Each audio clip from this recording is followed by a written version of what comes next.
एक पहला जो मेरा सवाल था अभी कि कल एफआईआर जो हुई है जिसके तहत तहरीक इंसाफ के पार्लियामेंटेरियंस को और रहनुमाओं को उठाया गया और उनका जिस्मानी रिमांड 8 रोज का लिया गया है।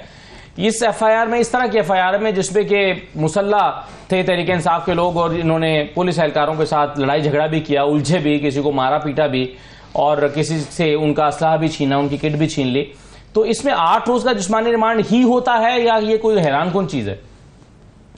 नहीं, बिल्कुल हैरान कौन चीज है। पहली बात ये कि एफआईआर जो है ये फैब्रिकेटेड है और ये सिविल गवर्नमेंट ये एफआईआर कर नहीं सकती, ना वो करा सकती है। ये जिन लोगों ने एफआईआर कराई है ये बिल्कुल फैब्रिकेटेड है और ये बोगस एफआईआर है। इसमें अगर पुलिस की कनपट्टी पे या किसी को पिस्टल लगता है तो पुलिस उसी वक्त गिरफ्तार करती है, तो एक दिन के बाद गिरफ्तार करने की किस तरह, और फिर पार्लियामेंट में जाकर गिरफ्तार करना, ये तो आपने मतलब जो पार्लियामेंट है उसको तकद्दुस पमाल की है और इसे ये जो कंडेम करना चाहिए तमाम जो पार्लियामेंटेरियन है इकरास सपोर्ट हो, चाहे वो किसी भी पार्टी से हो। आज जो गवर्नमेंट में है कल वो अपोजिशन में होंगे, कल जो अपोजिशन में है वो आज गवर्नमेंट में है। इस तरह नहीं निजाम चल सकता कि आप जो पार्लियामेंट बिल्कुल ये इन्होंने मेयर नाजी ने सही। आप कैसे कह सकते हैं कि ये एफआईआर बोगस है? चलिए, एक तो आपने कहा ना कि अगर गिरफ्तार करना तो फिर फौरन करते, बोगस कैसे कह सकते हैं आप इस एफआईआर को? नहीं, फैब्रिकेटेड है। देखे ना आप, एक एमएनए जो है पुलिस कांस्टेबल की कनपट्टी पे किस तरह पिस्टल लगेगा, या वो हर एमएनए जो है वो मसला हो जाता है कि जी वो पुलिस वालों को मारेगा। इस तरह मैं कह रहा हूँ कि इसके अंदर मैंने कंटेंट सारे पढ़े हैं, ये 80% जो एफआईआर है फैब्रिकेटेड है। हो सकता है कोई देखा मौका हो जाता है एक जलसे के अंदर पुलिस वालों के साथ कोई क्लैश हो जाती है, लेकिन इसके अंदर जो है ना, पहले पीटीआई वालों ने देखे हमले भी किए हैं, गेट भी तोड़े हैं, बहुत काम हुए, लेकिन इस एफआईआर के अंदर डायरेक्टली जो इन्होंने एमएनएज और एक लग रहा है कि पैटर्न के इन बंदों पे एफआईआर करनी है और इन्होंने बिल्कुल ये फेक और फैब्रिकेटेड और एग्जीजरेटेड एफआईआर की है। इसके अंदर ये कंटेंट बनता ही नहीं एफआईआर का। 780 कहाँ पे लगता है? इनको पुलिस वालों को नहीं पता है कि टेररिज्म की डेफिनेशन क्या है? ये सारे मैंने टेररिज्म में इन्वॉल्व है, उन्होंने क्या टेररिज्म किया है? तो फिर 8 रोजा जिस्मानी रिमांड कैसे हो गया उनका?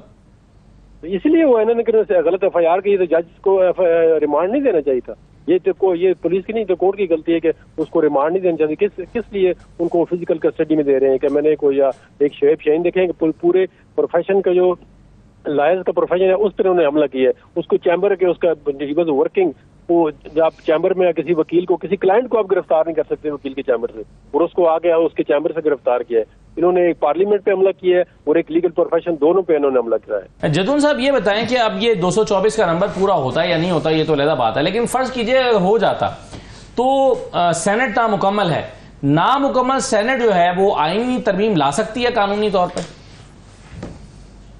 देखें, ये तो एक कॉन्स्टिट्यूशनल डिबेटेबल इशू है कि सेनेट नामुकम्मल है तो ये फिर प्रेसिडेंट किस तरह इलेक्ट हो गया है, बाकी चीजें किस तरह हो रही हैं। लेकिन ये तो एक कॉन्स्टिट्यूशनल वो डिबेट है या एक क्वेश्चन है जो कोर्ट ही इसको डिसाइड कर सकती है।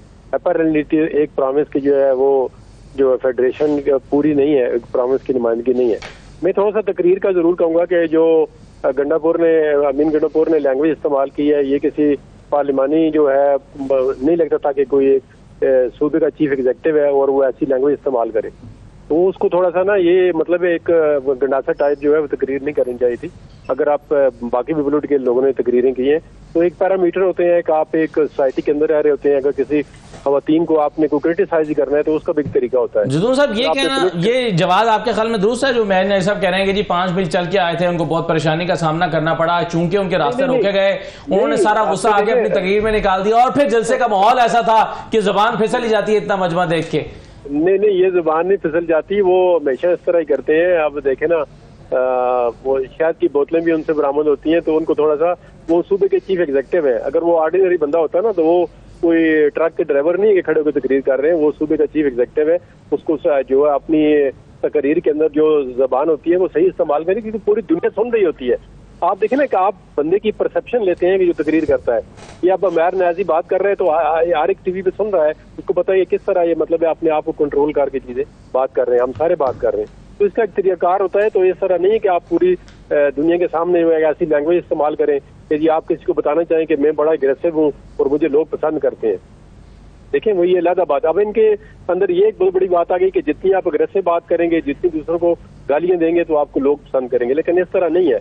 अब उन्होंने मीडिया के साथ भी इस तरह किया है जी। अब सारे मीडिया में तो हर बंदा तो इस तरह का नहीं है ना, हो सकता है मीडिया के अंदर भी हर प्रोफेशन में काली बेड़े होती हैं, कोई बंदा हो मीडिया के अंदर भी हर प्रोफेशन में होते हैं, लेकिन तुम अक्रॉस द बोर्ड तो आप किसी प्रोफेशन को इस तरह नहीं कह, स्वीपिंग स्टेटमेंट नहीं दे सकते कि जी तो ये बंदे ये कर रहे हैं, लिफाफे पकड़ रहे हैं, ये कर रहे हैं, वो कर रहे हैं। तो इस तरह कल वो मीडिया उनके साथ खड़ा होगा।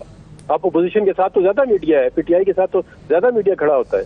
तो इस तरह जो है ना स्पीच एक चीफ एग्जीक्यूटिव को इस तरह नहीं करनी चाहिए, जो प्राइम मिनिस्टर को जो है वो एक बहुत बड़े सूबे को जो है वो रिप्रेजेंट कर रहा होता है, चाहे वो पॉलिटिकल स्पीच ही, लेकिन उसको अपना ओहदा या अपना लिहाज करना चाहिए था कि आप किसी औरत के बारे में, एक चीफ मिनिस्टर के बारे में कहते हैं जी सुन लो मरियम मैं ढोल बाजे लेके आ रहा हूँ। तो ये थोड़ी सी मेरे ख्याल में आप उसकी वजाहत ये की है पीटीआई ने कि जी चीफ मिनिस्टर के जदून साहब, ये क्या आपके ख्याल में डिफेक्शन क्लॉज लगेगी इस सूरत हाल में कि जिसमें पीटीआई के बेशुमार लोग, अभी 40 तो वो हैं जिनके बारे में अभी एक्सप्लेनेशन मांगी हुई है इलेक्शन कमीशन ने और उनको नोटिफाई नहीं किया तहरीक इंसाफ के प्लेटफॉर्म से, इनमें से अगर कोई लोग चले जाते हैं हुकूमत के साथ वोट करने के लिए, तो क्या ये डिफेक्शन क्लॉज इनके ऊपर लगती है? नहीं, पहले देखें ना, जो अभी अमैर न्याजी ने बात की है, देखें जो अमेंडमेंट लाना चाह रहे हैं वो नंबर भी पूरे कर लेंगे, ये पहली बात तो ये है। और जब उनके कहने पे किसी ने वोट दे दिया तो उस पर वो डिफेक्शन क्लास भी नहीं लगने देंगे। यहाँ पे तो रूल ऑफ लॉ की आप बात ही नहीं करें, आएंगे और रूल ऑफ लॉ की इस मुल्क के अंदर कौन सी बात होती है। अब देखें ना, एक पीछे थोड़ा चले जाए, जब सादक संजरानी को सेनेट के अंदर इलेक्ट किया गया तो बाहर जो है 46 थे और अंदर से जब वोट निकले 64 है, कि कौन सी पार्टी ने किस पे डिफेक्शन क्लास लगी आज दिन तक, मुझे बता दें आप। तो जिन लोगों ने वोट दिलवाना होता है वो नंबर भी पूरे कर लेंगे, वो अमेंडमेंट भी ला लेंगे। ये अलग बात है कि उन्होंने अभी फैसला पक्का कर लिया है नहीं किया, ये थोड़ा सा शकूक व शबात जो है वो जब तक ये 22 जो है अक्टूबर नहीं आता या चीफ जस्टिस रिटायर नहीं होते तब तक जो है रहेंगे।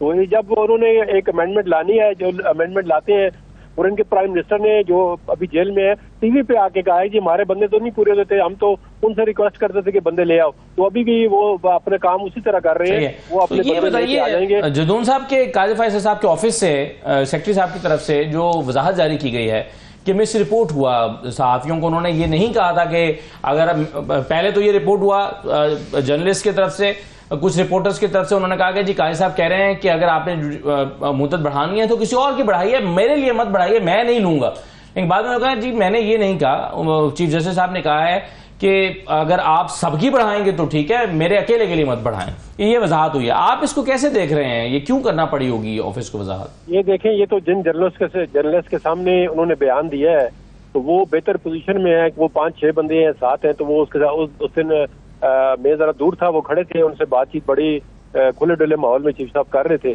तो अगर वो सारे कहते हैं कि जिस ने ये बात की है तो फिर उनकी जो स्टेटमेंट आई है वो गलत है। तो अगर वो 5-6 बंदे जो है वो कहते हैं ये बात नहीं है तो फिर काजी साहब की बात ठीक है। तो इसमें तो अब ये पूरा एक पंडोरा बॉक्स खुल जाएगा जी कि शकूक व शबात ही पैदा करने वाली मजीद बात है। अगर 6-7 जो जर्नलिस्ट उन्होंने पूछा है उनसे, अगर उन्होंने ये कहा जी कि नहीं अगर बाकियों की बढ़ाएंगे तो मैं नहीं लेता हूँ, तो इसका मतलब कैटेगोरिकली रिफ्यूज कर रहे हैं। लेकिन अभी जो उन्होंने स्टेटमेंट अपने सेक्रेटरी के जरिए दी है इसने तो शकूक व शबात को जन्म दे दिया है कि उन्होंने पहली बात जो बल्कि वहां तक यहाँ तक रिपोर्ट हो गया था कि आप राना सनाउल्लाह को ले आए, वो तो मीटिंग में मौजूद ही नहीं थी। तो इस तरह की बातें हुई हैं। तो ये जर्नलिस्ट जो है वो बेहतर बता सकते हैं, जिन्होंने उनसे सवाल किए हैं। वो 5-6 जर्नलिस्ट अगर कहते हैं जी काजी साहब ने ये बात हमारे सामने की है तो फिर तो उनकी जो स्टेटमेंट आई है उसमें तो कोई वजन नहीं है, या फिर उन्होंने स्टेटमेंट नहीं देनी चाहिए।